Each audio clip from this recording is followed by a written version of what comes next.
예, 오늘은 제 세 번 강의 중에 마지막으로 로마 시대 그리고 중세 시대 의학에 대해서 좀 오랜 기간 동안의 스토리니까 긴 얘기입니다만 그 중에 몇 가지 좀 강조할 만한 내용들을 추려서 얘기해 보겠습니다.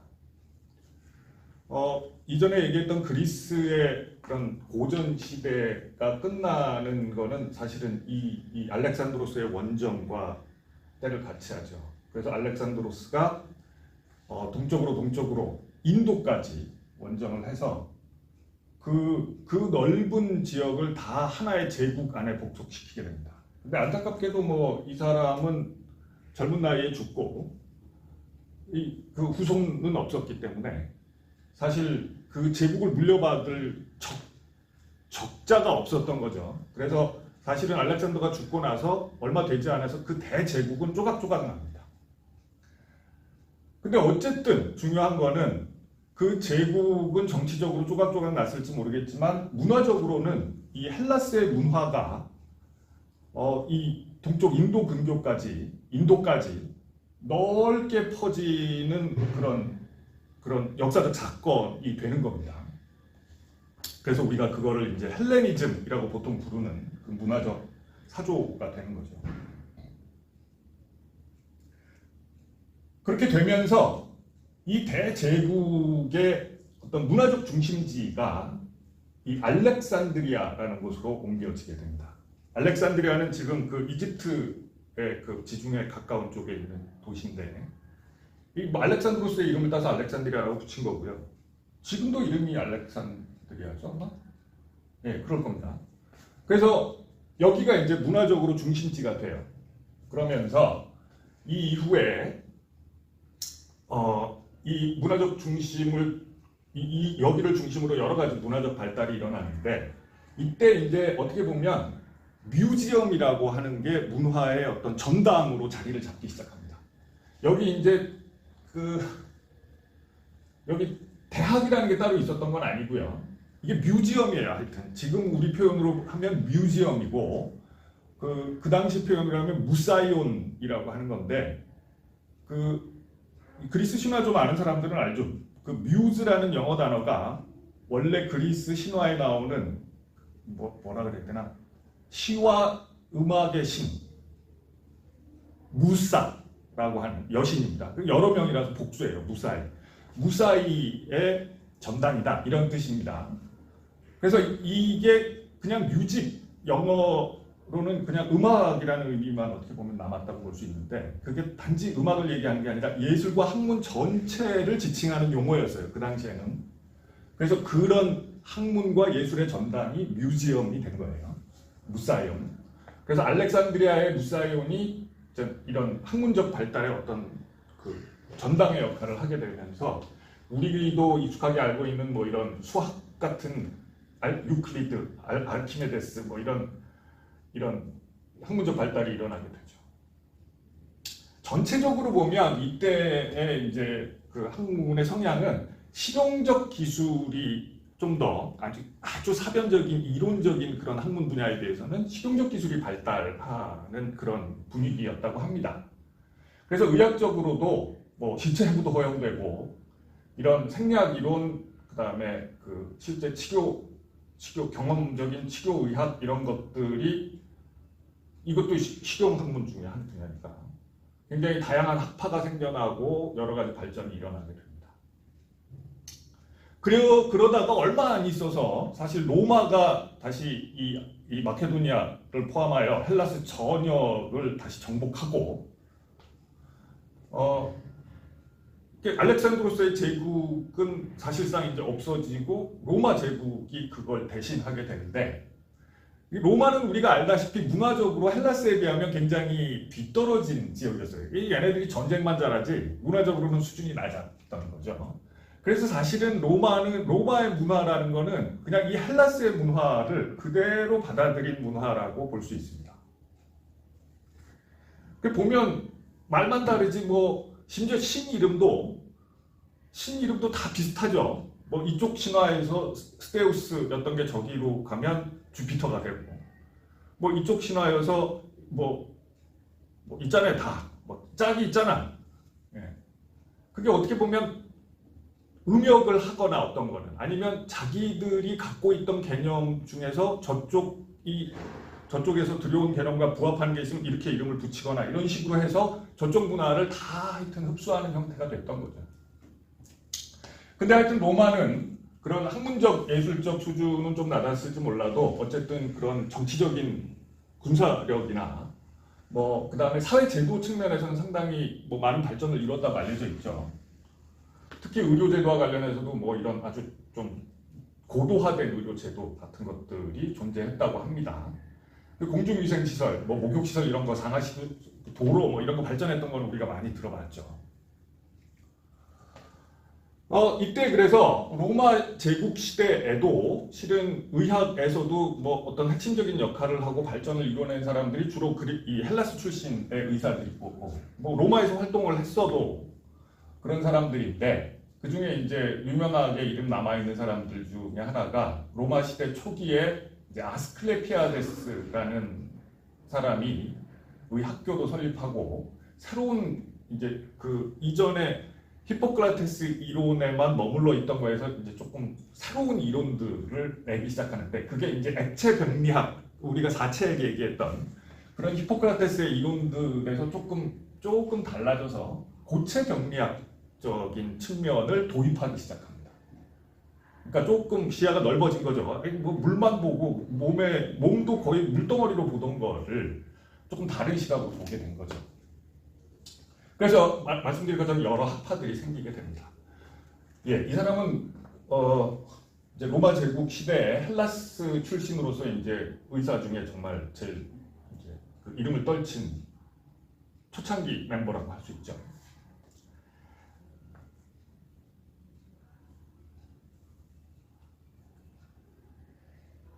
그 고체병리학적 병인론을 주장하는데 요 얘기를 안 하고 지나갈 수가 없을 것 같네요.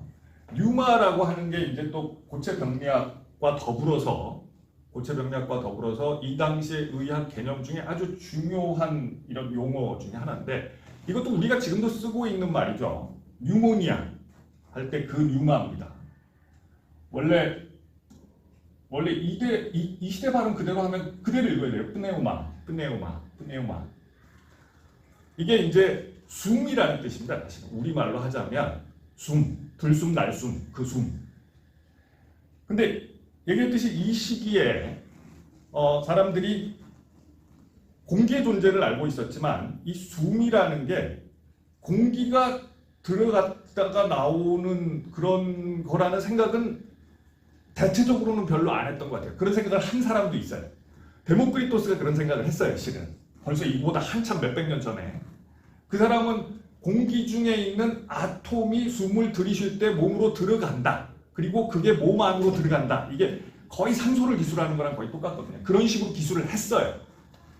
근데 이제 그 시대의 학자들은 그 말도 안 되는 소리 하고 있네. 뭐 이렇게 했던 거고 그 이후에 이제 고전 시대가 지나고 그 우리가 알고 있는 그 제논 있잖아요. 제논의 영리의 그 제논. 이 사람이 철학자이자 자연학자라고 할 수 있는데 이 사람이 소위 스토아 학파라는 걸 창시하고 여기서 이제 이 스토아 학파에서 수많은 학자들이 이론을 발전시키게 됩니다. 철학 이론, 자연학 이론을. 스토아 철학, 뭐 스토아 학파 이렇게 우리가 부르는 건데 거기 스토아 학파의 자연학 이론 중에 핵심적인 게 뉴마예요. 이게 뭐냐면 우리가 숨을 쉬는 과정에서 뉴마라고 하는 게 우리 몸으로 들어온다. 근데 이 뉴마가 뭐냐에 대해서는 앞서 이전에 수백 년 전에 데모크리토스가 얘기했던 이런 유물론적인 아톰하고는 달라요. 이 뉴마는 원래 우주가 존재하기 전부터 태초에 있었던 어떤 것이면서 이것으로부터 막 우주가 생겨나고 지금도 이 우주를 지배하는 어떤 원리 같은 거다. 그래서 이게 사실은 상당히 관념론적인 개념인 동시에 또 자연학적인 개념이고 아주 이해하기 어려운 개념 중에 하나예요. 근데 어쨌든 생명의 원동력 같은 거, 우주에 만연해 있으면서 생명의 원동력 같은 거가 숨을 통해서 우리 몸으로 들어온다라고 할 때 그 숨, 그거예요, 하여튼. 그래서 이런 게 존재한다라고 생각한 거예요. 그래서 이 뉴마가 인체를 바이탈라이즈 한다. 이렇게 생각한 거죠. 이 시대부터 이제. 이게 어떻게 보면 그 시대의 학문적인 유행이었던 거죠. 그래서 이제 여러 학파가 생겨나면서 예를 들면 뭐 이런 여러 학파 이름들이 막 붙었는데 메소디스트라고 하는 학파는 이제 왜 메소디스트라고 이름이 붙어졌는지는 내가 기원을 잘 모르겠습니다만 이런 테미손이나 소라노스 같은 사람이 뭐 수축이나 이완 이런 개념을 의학에서 중요한 걸로 생각했다고 합니다. 뭐 정신병에 대해서도 구체적인 기술을 했고 하여튼 이제 다양한 영역에서 이제 지역적으로나마 조금씩 구체적인 근대 의학에 비슷한 개념들이 막 생기기 시작하는 거죠.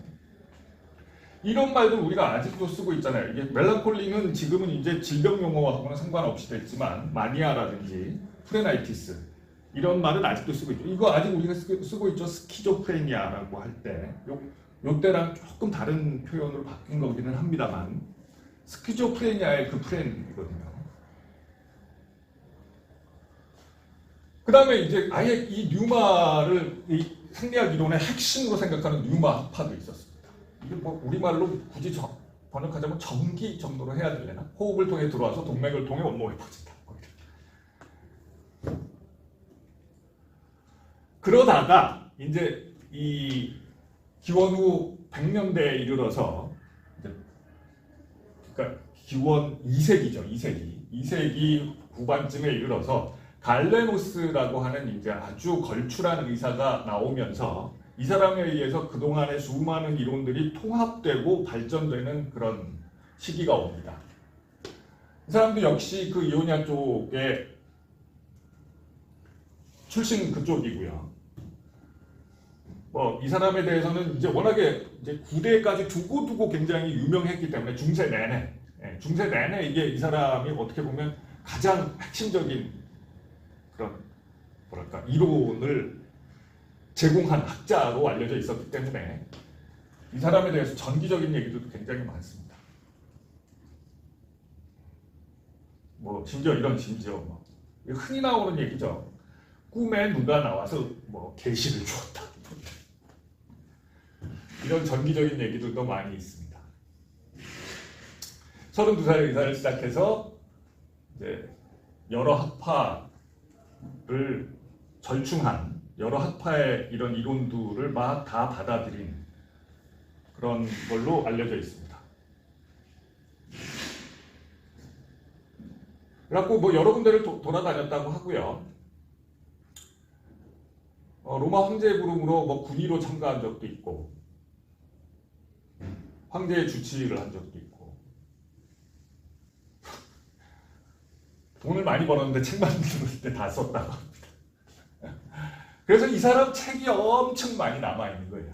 그러니까 책이 많이 남아있는 거랑 후대에 미친 영향이랑은 거의 비례하는 경향이 있습니다. 애과학, 생리학, 병리학 등등등 거의 의학 분야의 백과사전적인 저술이라고 할 수 있죠. 원래는 이게 헬라서로 쓰여졌다고 하는데 지난번에 얘기했듯이 이제 이후에 주로 라틴어로 다 번역이 돼서 라틴어로 된 문헌들이 주로 남아있게 되죠. 그래서 이제 해부학적으로 구체적으로 이제 근대의학에서 쓰이는 용어들이 조금씩 디벨롭되기 시작합니다. 신경 이런 거. 리커런트 라인잘 너브와 음성의 관계 이런 거 생각했다고 하잖아요. 그 다음에 요가 생성돼서 어디서 생성돼서 어디로 어떤 루트를 통해서 어떻게 나오는지 이런 거 해부학적인 지식이죠. 생리학 이론도 발전했고 한목적성 얘기도 잠깐 하고 지나갈게요. 한목적성 이게 아리스토텔레스의 영향이에요. 한목적성. 이게 한마디로 말하면 뭐냐면 비가 오는 것은 곡식이 자라게 하기 위한 것이다. 이런 거죠. 그러니까 세상에 일어나는 일, 그게 이제 자연계에서 일어나는 일이든 사람 몸에서 일어나는 일이든 간에 다 어떤 좋은 목적을 이루려고 하는 시도라고 볼 수 있다. 이런 뜻입니다. 그러니까 목적에 부합하는 거다. 아무 목적도 없이 어떤 일이 일어나지는 않는다. 이런 얘기예요. 이게 아리스토텔레스가 이런 선입견이 엄청 강했어요. 아주 아이러니컬하게도 아리스토텔레스라는 이름 자체가 그래요. 그 최선의 목적, 선한 목적이란 뜻이에요. 그게. 아리스톤 이게 아주 좋은 이런 형용사고요. 텔로스, 텔레비전의 그 텔로스가 엔드라는 뜻도 있고 목적이라는 뜻도 있거든요. 그래서 이게 이름 자체가 그래요, 이 사람. 그리고 이 사람이 하여튼 공교롭게 이름도 그런데 이 사람의 철학의 아주 중요한 특성 중에 하나가 한목적성입니다. 세상에 일어나는 일에는 이유가 있다. 그리고 좋은 이유가 있다. 근데 이게 사실은 부대까지 아주 나쁜 선입견을 미칩니다. 그리고 지금도 우리가 그런 생각을 해요. 예를 들어서 몸에 무슨 이상이 나타나잖아요. 그럼 이게 왜 일어나지? 라고 생각할 때 이렇게 하면 소화가 되는 건가? 이렇게 하면 뼈가 자라는 건가? 이런 식으로 왜 일어나지? 라고 생각할 때 왜에 대한 대답을 목적에서 찾으려고 하는 성향이 우리한테 있잖아요. 이걸로 인해서 어떤 결과가 일어나겠지. 그래서 그 결과가 일어나기 위한 과정이겠지라고 생각하는 거. 이게 한목적성이에요. 우리도 갖고 있어요. 우리도. 이게 아리스토텔레스의 영향이에요. 이게. 원래는 그런 게 아니죠. 유물론적인 측면에서 보면 무슨 일이 일어나면 그걸 일으킨 원인이 있어요. 비가 오는 거는 구름 속에 수증기가 뭉쳤기 때문에. 그래서 떨어지는 거야. 뭉쳤으니까. 왜 떨어져? 지구가 끌어당기니까. 이런 식이에요. 이게 저 구름 속에 있는 수증기가 곡식을 바라보고 제가 자라게 해야지라는 생각을 가질 수는 없잖아요. 그런 게 한목적성입니다.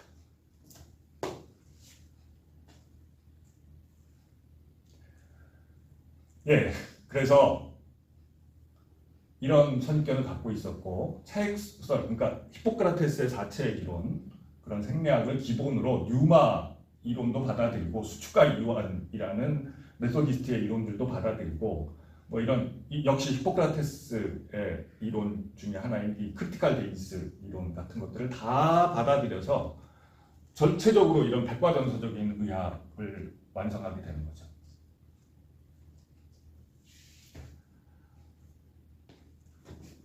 여러 가지 새로운 치료법들도 개발이 되기 시작했고요. 이게 생리학 이론의 발전에 있어서 제일 이제 어떻게 보면 생리학자들이 근대에 이르기까지도 굉장히 어려웠던 게 뭐냐 하면 우리 몸에 사람의 몸의 어떤 생리를 이해하는 데 있어서 제일 어려웠던 것 중에 하나가 제일 중요한 것 같은데 제일 어려웠던 것 중에 하나가 이 혈액의 순환입니다. 그래서 나중에 이제 근대에 이르러서 하비가 혈액순환의 원리를 밝혀낼 때까지 수천 년간 생리학자들이 이거를 골머리를 싸요. 이게 동맥과 정맥이 어떻게 다른 건지, 피가 어디서 어디로 흐르는 건지 이걸 알 길이 없는 거예요.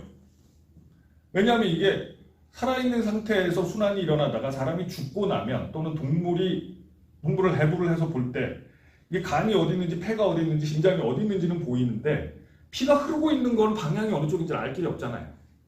이게 빨간 피도 있고 좀 파란 피도 있고 한데 이게 이쪽에서 이쪽으로 오는 건지 이쪽에서 저쪽으로 가는 건지 알 길이 없잖아요.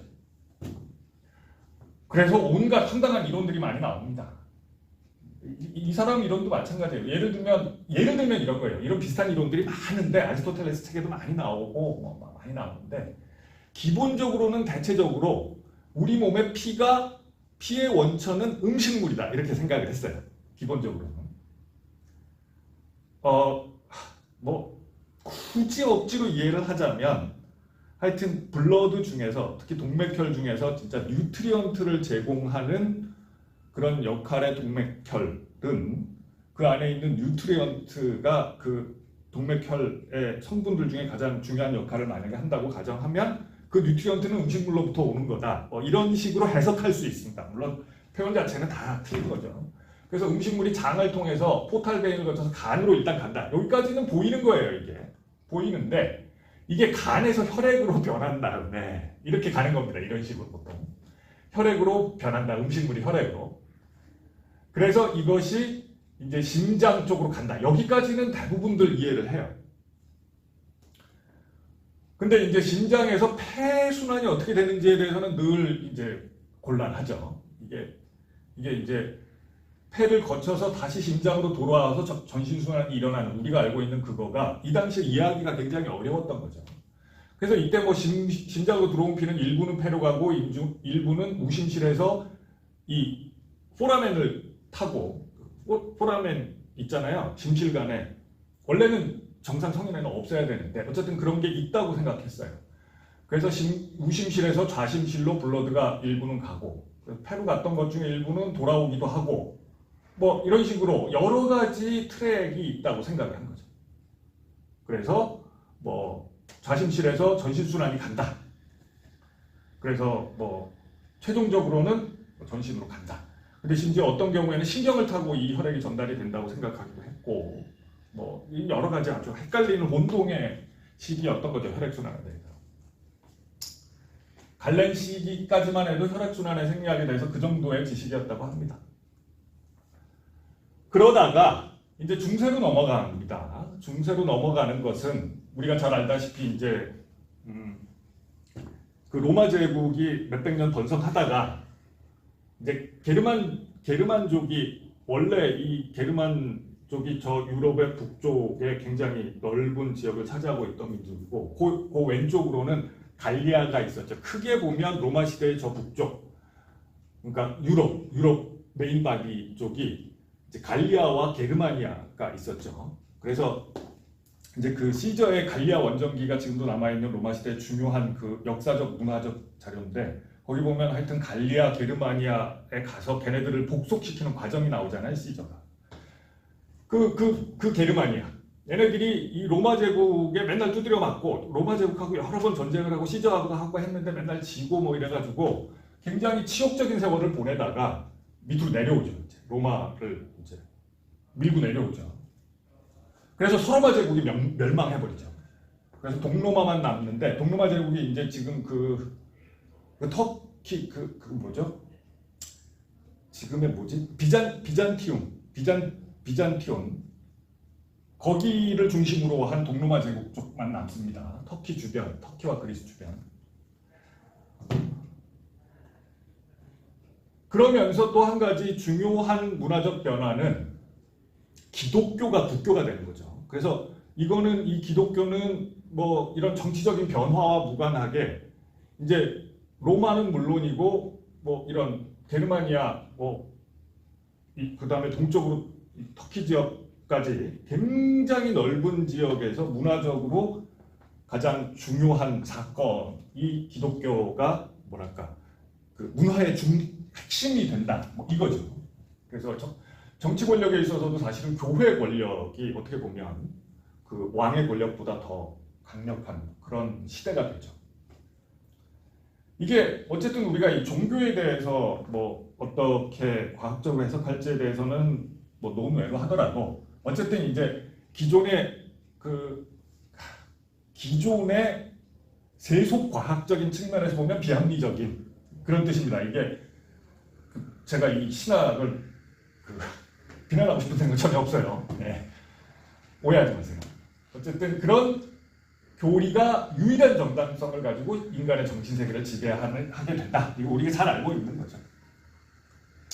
그리고 이제 뭐 실제 생활은 봉건제도, 농노가 중심이 되는 봉건제도 이런 것들이 이제 발전하게 되는데 그래서 이 시기에 하여튼 이 유럽 지역에서는 학문적인 발달은 당연히 이 교리에 막혀서 굉장히 제한되게 되고 사실은 이제 이 지역 말고 이 옆에 아라비아 쪽에 아랍 문명이 이 시기에 많이 발전하고 오히려 이제 아랍 문명이 이쪽 유럽 쪽에 뭐랄까 선진 문명으로 받아들여지는 이런 시기가 됩니다.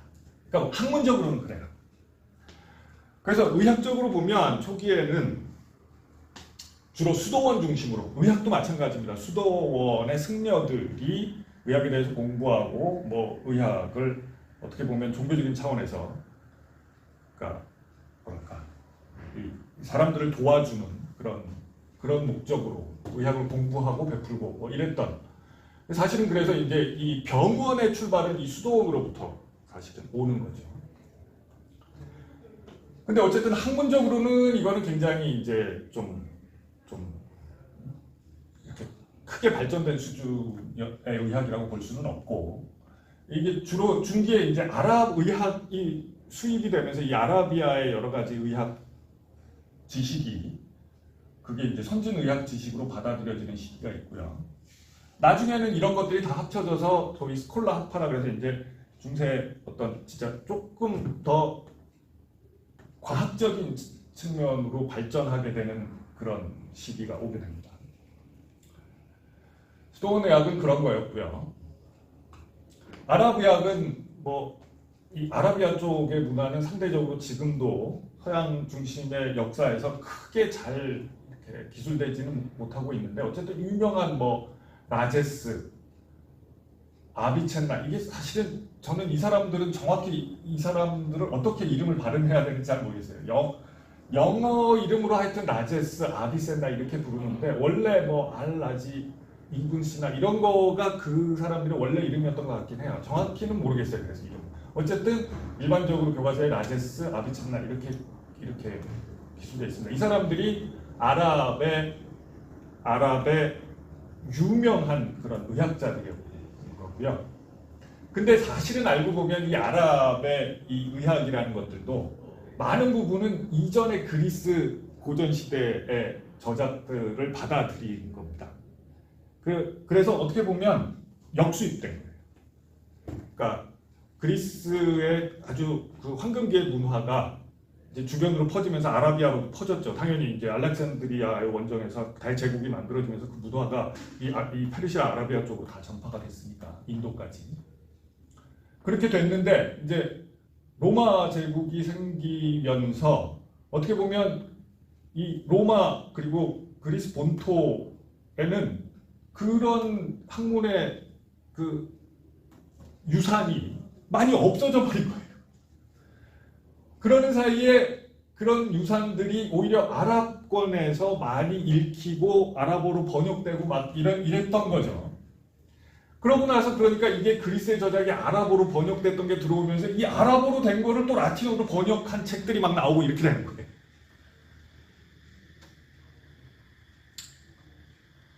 역수입이죠. 그렇죠?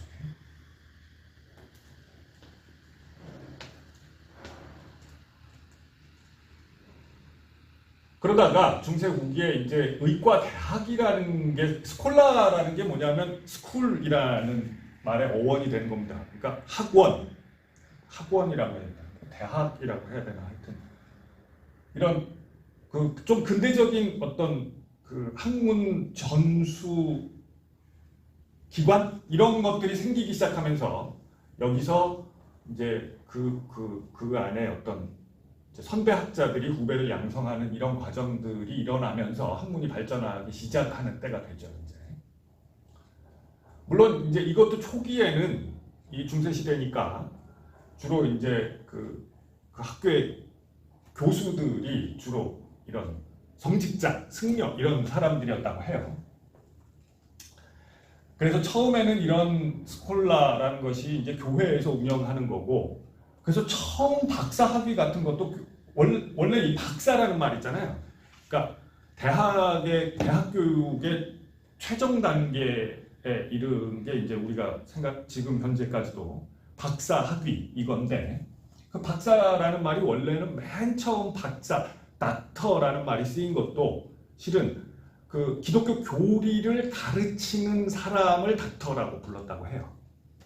근데 그냥 그걸 공부해서 가르치는 사람, 성직자 이런 사람들을 다 닥터라고 부른 게 아니고, 기독교 교리를 공부해서 그 공부의 수준이 특별히 높고 그 분야의 경험도 많아서 정말 학문의 수준도 높고 경험도 많고, 그래서 이 사람은 정말 다른 사람을 가르칠 만한 충분한 수준이 되었다라고 하는 사람한테 특별히 부여하던 자격이 닥터였다고 해요. 이게 이제 어떻게 보면 지금 영어의 닥터는 두 가지 의미로 쓰이고 있죠. 하나는 박사, 하나는 의사. 근데 이게 이렇게 된 이유가 뭐냐면 원래는 그 닥터가 그거였던 거예요. 이제 기독교 교리를 공부해서 남을 가르칠 수 있는 높은 수준에 도달한 학자 이런 뜻인 거예요. 그런데 그래서 처음에는 교회가 박사학위를 줬고 처음에 진짜 그랬대요. 그랬는데 이게 민간 대학들이 생기면서 민간 대학으로 박사학위 수요 권한이 이양되게 된답니다. 교회로부터. 그리고 동시에 신학 교리뿐만 아니고 다른 여러 분야에서도 그 신학 교리뿐만 아니라 이쪽 분야, 철학 분야, 무슨 사회학 분야 이쪽에도 그런 사람이 있잖아. 그럼 이 사람들한테도 박사를 주자. 그래서 예를 들어서 신학 박사가 있는 것처럼 뭐 철학 박사도 있고 여러 가지 박사 학위가 생기게 된 거죠. 근데 그 중에 하나가 의학 박사였던 거예요. 역사적으로 보면 신학 그다음에 법학 박사가 그다음에 아마 생긴 것 같고 그 뒤에 의학 박사 이런 게 생긴 것 같아요. 그래서 닥터라는 거는 원래는 의학 박사라는 뜻이었던 겁니다. 의학 박사. 그러니까 의학을 공부했고 당연히 이제 이런 스콜라 또는 유니버시티에서 의학을 공부했고 일정 기간의 이 과정을 거쳐서 그 다음에는 실제로 의료 활동을 하거나 의학 연구를 해서 그 학문과 기술의 수준이 상당히 높아진 사람에게 그 사람에게 대학이 어떤 기준에 의거해서 학위를 줬던 거죠.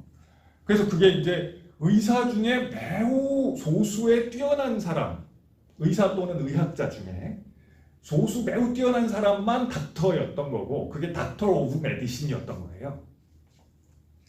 근데 나중에 돼서는 그냥 보통 의사들이 보통 의사 그냥 피지션이라고 요새 얘기하는 보통 의사들이 실제로 뭐 그런 닥터의 수준이 아님에도 불구하고 환자들한테 잘 뭐랄까 권위를 좀 보이기 위해서 닥터라고 스스로 칭하기 시작했대요.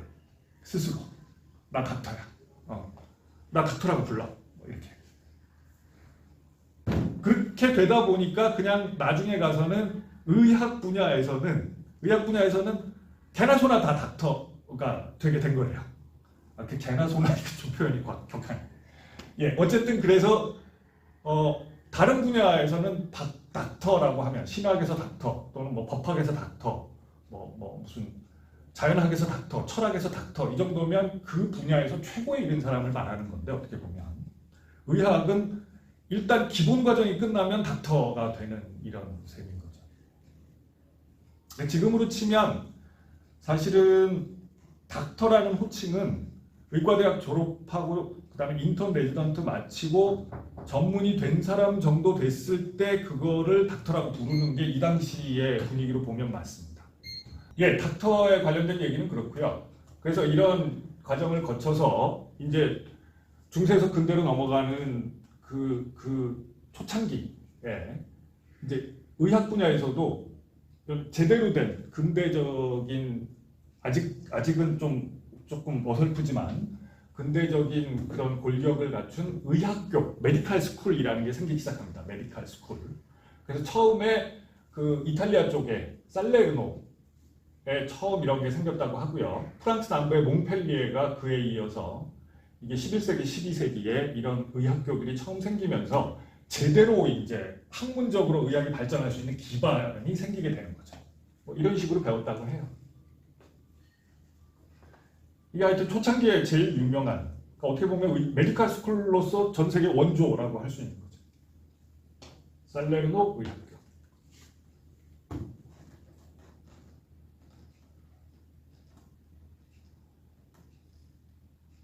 그리고 이제 거기 아마 이제 부속병원에 해당되는 이런 게 있었나 봐요. 그래서 환자들 옆에 누워 있는데 그 앞에서 의사들 밥 먹고 있고 막 그렇죠 지금.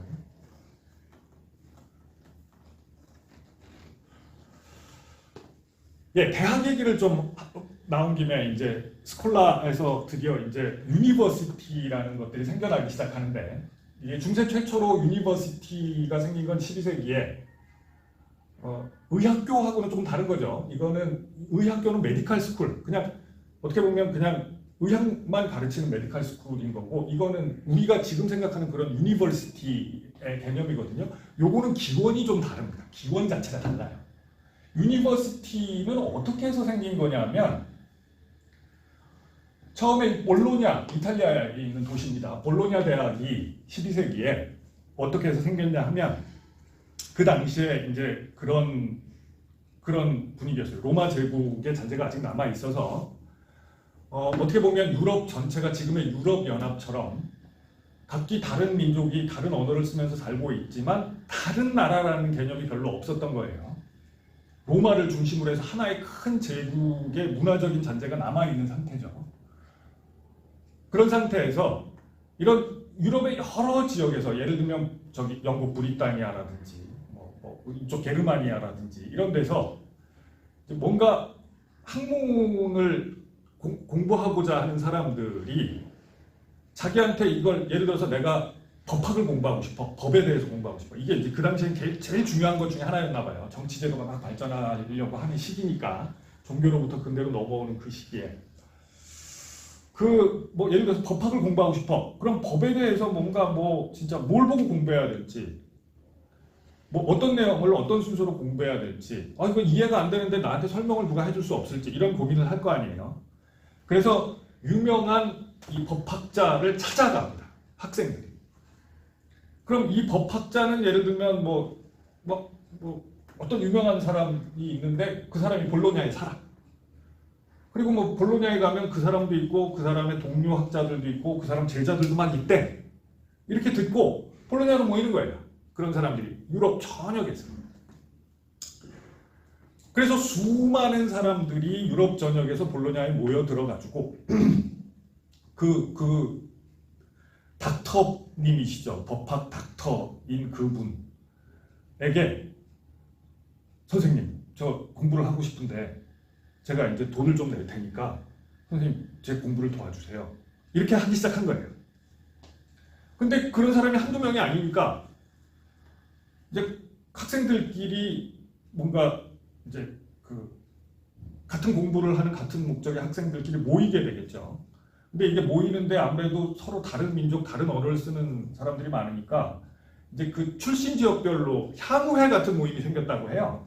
그게 이제 나치온이에요. 그게 나치온이 지금의 네이션, 영어의 네이션이 나치온이 그거예요. 어떻게 보면 같은 민족 집단 이런 뜻입니다. 그래서 볼로냐에 있는 게르마니아 나치온 이런 게 있는 거예요. 그리고 볼로냐에 있는 또 브리타니아 나치온 이런 것들이 있는 거예요. 그럼 이 나치온들이 다른 사람들이기는 하지만 다른 데 출신이기는 하지만 다 같은 공부를 하잖아요. 그래서 얘네들이 우리 같이 수업도 듣고 해야 되는데 모이자. 그래서 나치온의 연합체를 만들자. 그래서 만든 게 우니베르시타스예요. 나치온의 연합체라는 뜻입니다. 연합체라는 뜻이에요. 이게. 그래서 지금으로 보면 이게 학생연합이에요. 학생회. 그래서 학생회가 만들어지고 이 학생회가 교수님을 초빙해서 어디 또 장소 빌려가지고 저기 교회에 큰 강당 있대. 거기 빌려.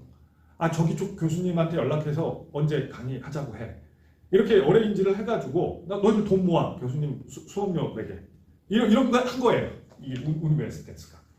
이다 보니까 이게 규모가 커지다 보니까 교수들도 사람 숫자가 많아지잖아요. 그럼 법학 가르치는 사람도 이 사람도 있고 이 사람도 있고 이 사람 강의 막 겹치고 막 이러니까 교수들도 연합체를 만듭니다. 그게 꼴레기아예요. 그러니까 법인이라는 뜻이에요. 이게 라틴어로. 그래서 학생연합은 우니베르시타스, 교수연합은 꼴레기아였는데 이게 이제 유니버시티와 칼리지가 된 거죠. 그래서 이게 원래 의미하는 단. 그리고 대학은 그렇게 처음 생겨났어요. 그러다 보니까 처음엔 그런 식으로 불렀겠죠. 법학 꼴레기아, 의학 꼴레기아, 철학 꼴레기아 이런 식으로 불렀겠죠. 이게 교수조합을 부르는 이름이. 그게 이제 지금의 단과대학의 출발인 거죠. 이러는 중에 그래서 의과대학 또 이런 대학 우니베르시타스 안에 생기게 되었고요. 그래서 이제 이런 대학들이 여러 지역에 생기게 됩니다. 그래서 처음에 출발은 볼로냐에서 이게 이제 그 도시들이 각기 부친이 있으니까 처음에는 볼로냐였다가 이제 13세기에 들어서면 파리 대학이 제일 유명하고 파리가 이제 유럽 최대의 도시가 된대요. 이런 의학교에서 뭘 가르쳤냐? 얘기했듯이 이제 아리스토텔레스의 저작들이 이게 모든 분야의 기본적인 교재였어요. 처음에 논리학부터 시작해서 뭐 자연학, 그다음에 철학이라고 얘기할 수 있겠죠.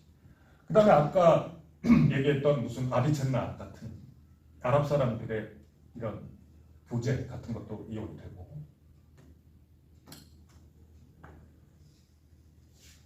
이게 아까 얘기했다시피 이제 실용적인 학문이 발전하기 시작하면서 해부학도 발전하고 외과 기술도 조금씩 발전하기 시작하는데 이게 동양하고 여기서 이제 크게 달라지는 부분이죠. 동양에서는 뒤늦게까지, 중국의 경우에는 뒤늦게까지 이 외과 기술은 잘 발달하지 않는데 여기서도 사실은 제한이 많았어요. 이게 특히 종교적인 이유로 이게 의사가 이게 사람 몸을 막 째고 뭐 자르고 이런 거를 하는 것이 이제 바람직하지 않다는 얘기 때문에 이게 의사와 그러니까 내과 의사와 외과 의사가 구별되는 이런 때가 됩니다. 지금까지도 그런 거죠. 그래서 원래는 이 외과는 처음에는 그러니까 뭐 우리가 알다시피 이발사 뭐 이런 사람들이 그 일을 원래 그 이전에는 의사들이 하던 외과적인 치료를 의사들은 안 하고 이런 사람들이 이제 물려받아서 하게 되면서 외과 의사라는 새로운 어떤 직종이 생겨나게 되는데 이 사람들도 이제 점점 많아지면서 이런 외과의의 조합이 생기게 되고 이제 내과 의사들하고는 다른 어떤 그런 조직이 만들어지면서 뭐 이 사람 이쪽도 이쪽대로 따로 뭔가 이제 그 사회적 지위가 점점 높아지게 되는 거죠.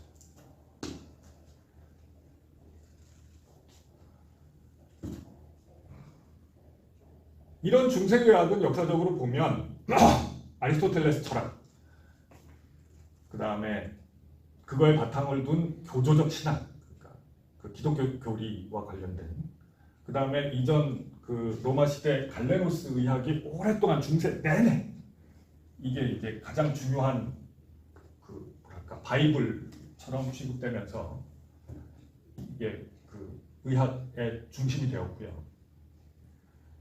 아무래도 종교적인 그 생각이 사람들을 지배하다 보니까 이전 오래전에 이제 질병은 죄의 대가이며 악마의 탓이고 치유는 기적이다 뭐 이런 사고 방식이 오랫동안 이 서양에서는 만연하게 됐죠. 중세 시대에.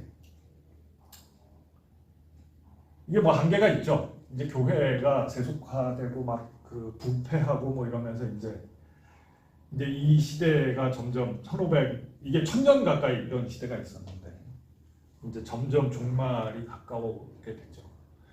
이 중세 시대의 종말 이게 그래서 뭐 문화적으로는 르네상스가 일어나고 이후에 그걸 기반으로 산업혁명이 일어나고 종교적으로는 종교 개혁이 일어나고 뭐 정치적으로는 절대 왕정이 생겨나고 뭐 교황의 권위가 떨어지고 이런 모든 사건들이 하여튼 중세와 근대를 구분하는 여러 가지 그런 계기를 만들게 되는데 또 다른 한편으로는 많이 알려져 있지 않지만 우리가 잘 알고 있는 중세의 패스트 대유행이 이게 사실은 중세의 종말을 고하는 중요한 계기 중에 하나입니다.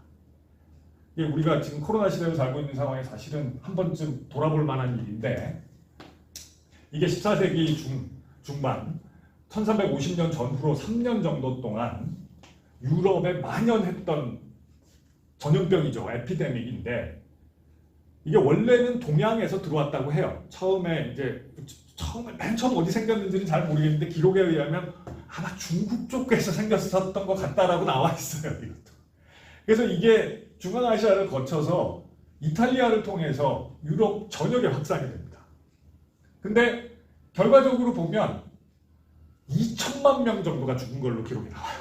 그러니까 유럽 인구의 거의 한 3분의 1 정도가 셋 중에 하나가 죽었다는 거예요. 엄청난 에피데믹이죠. 네, 지금의 질병 분류로는 림프절성 패스트, 다른 말로 이제 흑사병이라고 부르는데 이런 거였다고 하는데요. 그래서 이게 이제 사회적으로 학문적으로 다양한 분야에서 엄청난 영향을 미치게 됩니다. 그 영향이 어떤 거냐 하면 일시적으로 경제적으로 막 그런 곤란이 있었던 거는 물론이고, 그래서 이 패스트가 일단 직접적으로 미친 영향은 뭐냐면 인구가 3분의 2 정도로 줄은 거예요. 그럼 이 시대에 말씀드렸다시피 이제 농노 중심의 경제였던 건데, 어쨌든 전체적으로 인구가 많이 줄면서 노동력이 부족하게 되잖아요. 그래서 이 부족한 노동력을 당장 채울 수는 없잖아요. 인구 3분의 1이 갑자기 늘어날 수는 없으니까. 그리고 유럽 전역에 영향을 미쳤으니까 외부에서 들어올 수도 없고 노동력이. 그러니까 노동력이 재분배가 됩니다. 그래서 농촌에 있던 사람들 중에 굉장히 많은 부분이 도시에 빈 일자리를 채워요. 그러니까 결과적으로 연쇄적으로 농촌 지역에서는 이제 이 농노가 숫자가 부족하게 되는 거죠. 그러다 보니까 농노의 지위도 상대적으로 높아지게 됩니다. 그래서 농노가 소작농으로 발전하면서 이제 그 중세의 농노 중심의 제도, 그 농촌 경제가 이런 봉건적인 영주 농노 이런 봉건 농촌 경제가 붕괴되는 일이 일어나는 거죠. 그러면서 이제 도시로 온 이 도시 노동자 상인들 중에 이제 그 신흥 부유층이 생겨날 수 있는 기반을 이때 이제 만들어주기 시작한 거죠. 임금이 상승하고. 그러면서 이제 이게 대혼란을 겪으면서 교회가 큰 타격을 입게 됩니다. 실제로 이 성직자들이 전염병이 창궐하기 시작하면서 제일 먼저 도망가고 그런 사례들이 있었겠죠. 당연히 그런 사례들을 보면서 일반인들이 이게 우리가 교회가 우리를 지켜주지 못하는구나. 우리가 하느님에 대한 믿음만으로 이런 재앙을 피할 수는 없구나. 이런 좌절감을 느끼게 되고 이 종교에 대한 회의감 같은 걸 느끼게 된 거죠. 그래서 절대적이던 교회의 권력이 약화됩니다. 그러다 보니 이런 사건으로 인해서 결과적으로 중세의 경제 시스템, 그런 교회 중심의 그런 정치 시스템 이런 것이 근대로 넘어오게 되는 중요한 계기로 작용했던 것이죠. 여기까지 오늘 강의 마치겠습니다.